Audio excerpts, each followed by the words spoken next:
In Vietnam, things are different. The government has taken a keen interest in the brick industry. The construction sector is exploding with a growth of 17% per annum. The country needs approximately 24 billion bricks per year, and the kilns can barely meet the demand. But in 2001, the Prime Minister decreed that all traditional kilns, more than 10,000, would be eliminated by 2010.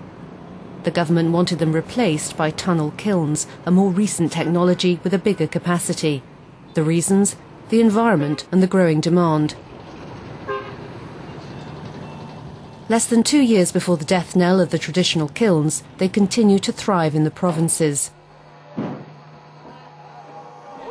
100 kilometers from the capital Hanoi in the Nam Dinh province, Do Hu Toi has been operating this traditional kiln for the last 5 years. He employs 21 people and produces 54,000 bricks a month.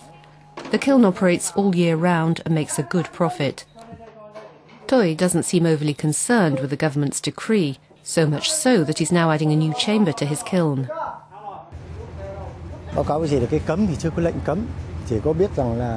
Although the ban is not yet in place, I know that by around 2010 the government will remove all traditional kilns. There's a great demand for bricks, which hasn't been satisfied, so I continue to make bricks, attempting to meet that demand. When the government decides to ban the operation of traditional kilns, I will comply with the decision. Experience has shown that people prefer bricks from traditional kilns because they're better quality. And to make his point, the immutable sound of bricks.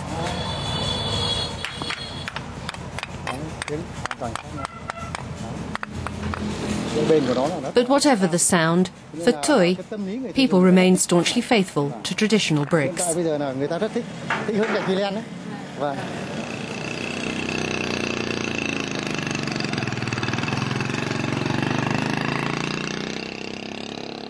At the Nam Dinh provincial administration, the officials go into long-winded explanations. The bottom line is it would be near to impossible to close down the traditional kilns by 2010, as they produce a high proportion of the total number of bricks in the country, and many livelihoods are at stake.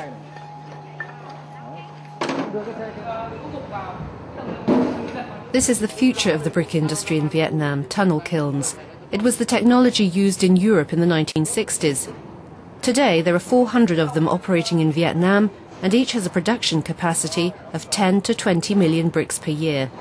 Only it needs a big investment, nearly $500,000.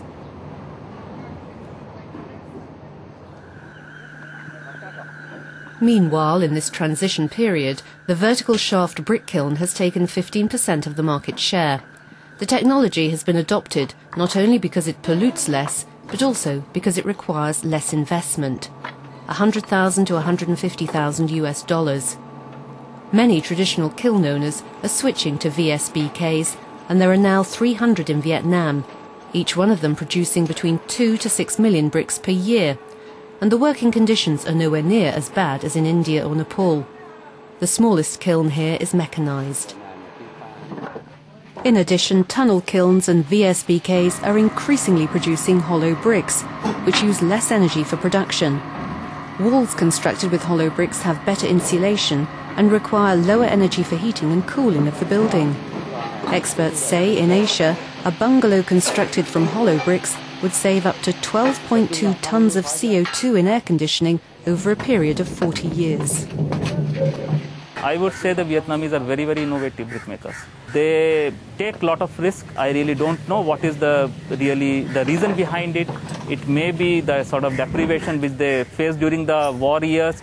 Even with VSBK technology, we see that there are so many new things which have been tried.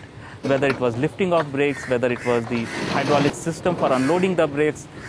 They have experimented with several things which we always thought are possible, but we never had the opportunity to implement it.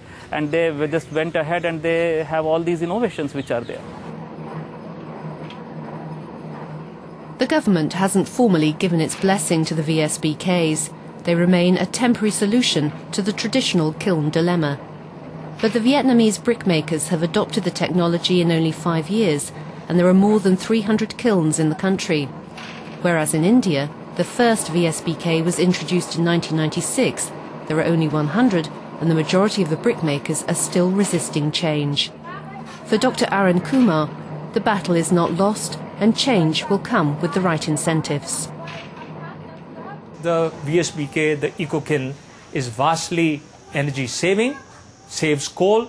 We basically quantified those coal savings in terms of CO2 emission reduction and encashing the carbon emission reduction in terms of dollars and euros.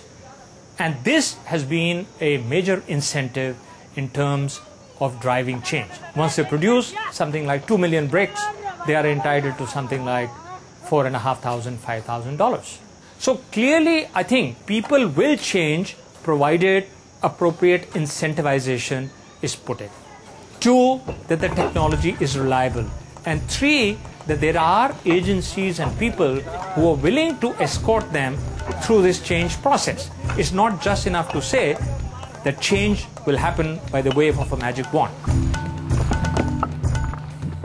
It would need a magic wand to change a 4,000-year-old industry overnight, an industry which in Asia alone produces 1,000 billion bricks per year, enough to construct 100,000